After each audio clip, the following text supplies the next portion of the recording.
Hello साथियों, स्वागत है आपका हमारे अपने YouTube channel Ajit R classes पे। आज हम आपको सिंधु घाटी सभ्यता के अंतर्गत जो लोथल स्थल है आपके, उसके बारे में आपको हम एक एक करके जानकारी देंगे।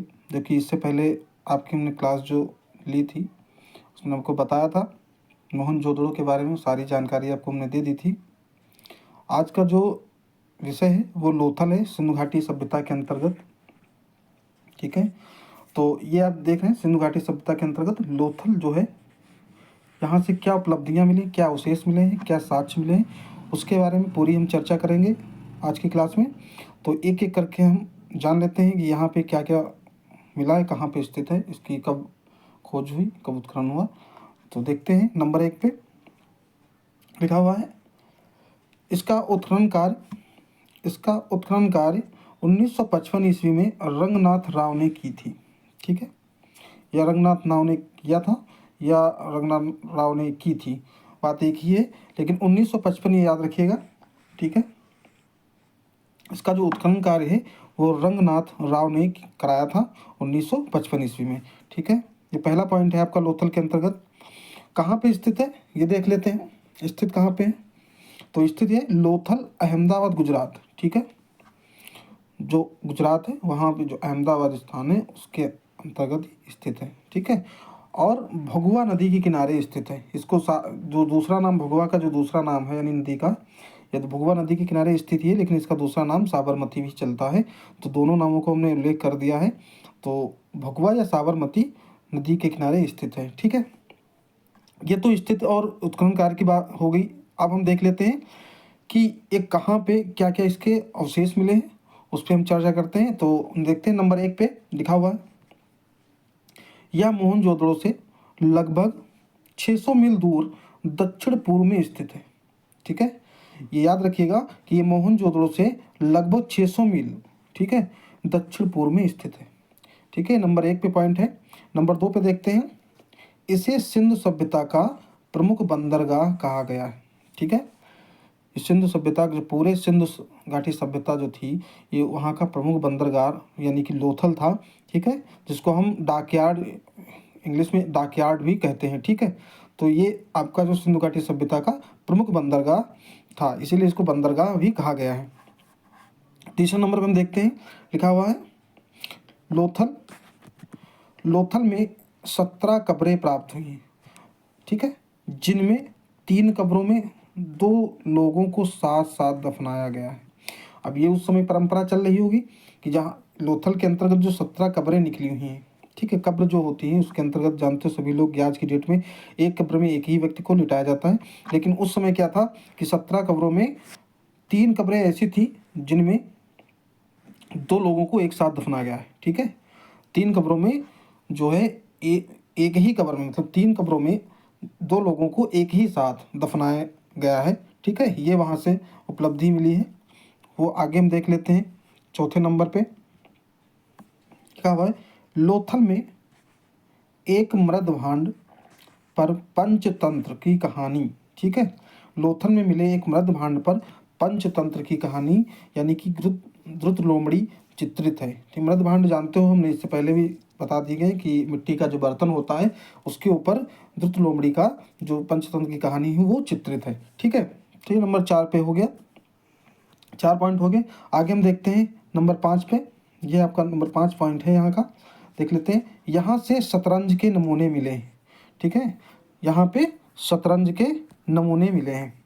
ये तो बात हो गई, यहाँ पे उत्खननकर्ता क्या थे, स्थित कहाँ थे, जो बड़ी बड़ी उपलब्धियाँ थी वो हमने बता दी। अब इसके अंतर्गत देख लेते हैं लोथल की प्रमुख उपलब्धियाँ क्या थी, जो मुख्य रूप से मानी जाती हैं, जहाँ से प्रश्न पूछे जा सकते हैं और आते भी हैं, वो प्रमुख उपलब्धियाँ क्या हैं उसके बारे में हम एक एक करके देखते हैं कि यहाँ पे क्या क्या साक्ष्य मिले हैं। तो नंबर 1 पे हम देखते हैं, यहाँ पे नंबर 1 पे लिखा हुआ है मृद भांड। ठीक है, मृद भांड यानी कि मिट्टी के बर्तन। दूसरा यानी कि फारस के मोहरे। ठीक है, तीसरे हमारे पत्थर के बाट। ठीक है, चौथा हमारा इसमें है, सॉरी, फारस के मोहरे 2 बार हो गए, कोई दिक्कत नहीं। यहाँ पे अगला जो है वो तराजू, फिर है हाथी दांत का पैमाना। ठीक है, हाथी दांत का पैमाना। और अगला जो है रंगाई के कुंड भी मिले हैं, ठीक है। और अगला 7 नंबर पे हम देखते हैं तो है तांबे का हंस, ठीक है। अगला जो है तांबे का पक्षी या बैल, खरगोश, कुत्ते की आकृतियाँ भी मिली हुई हैं। अब यहाँ का जो तांबे का जो आपका कुत्ता है ये बहुत ही उल्लेखनीय है, ये याद रखिएगा, ठीक है। ये जो कुत्ता है तांबे का, ये ज़्यादातर पूछ लिया जाता है आपके जो भी एग्ज़ाम आते हैं टीजीटी में या पीजीटी में। ये ज़्यादातर आपका जो है तांबे के कुत्ता या तांबे का हंस, ये बहुत ही मोस्ट है, इसको याद रखिएगा, ठीक है। बाकी आपके लिए जितनी चीज़ें हमने आपको बताई हैं ये भी बहुत ही इंपॉर्टेंट हैं, ठीक है। आगे हम देखते हैं नंबर 8 पे। नंबर 8 पे लिखा हुआ है घोड़े की लघु मृण मूर्तियाँ तथा 3 युगल समाधियाँ, ठीक है। घोड़े की लघु मृण मूर्तियाँ तथा 3 युगल समाधियों के आदि साक्ष्य मिले हैं, ठीक है। तो कहने का मतलब ये है लोथल से जो प्रमुख उपलब्धियों में है ये आपके मृदभांड, फारस की मोहरे, पत्थर के बाट, ठीक है।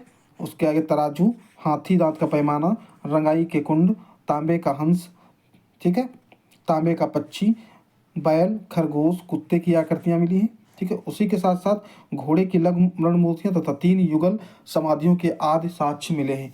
तो ये आपकी लोथल के अंतर्गत जो प्रमुख रूप से उपलब्धियाँ और शेष और साक्ष्य हैं ये ज़्यादातर पूछे जाते हैं, उन्हीं को हमने आपको सारी चीज़ें बता दी हैं। 9 नंबर पे हम देख लेते हैं क्या लिखा हुआ है। 9 नंबर पे है आपका लोथल से तांबे व सोने का, ठीक है, लोथल से तांबे व सोने का काम करने वाले शिल्पियों उद्योग शालाएँ प्रकाश में आई हैं, ठीक है। लोथल से तांबे व सोने का काम करने वाले शिल्पियों उद्योग तथा शालाएँ भी प्रकाश में आई हैं। तो ये सारी चीज़ें जो हैं ये आपके लोथल के अंतर्गत पाई गई हैं, ये वहाँ की उपलब्धियाँ हैं, वहाँ के अवशेष हैं, ठीक है।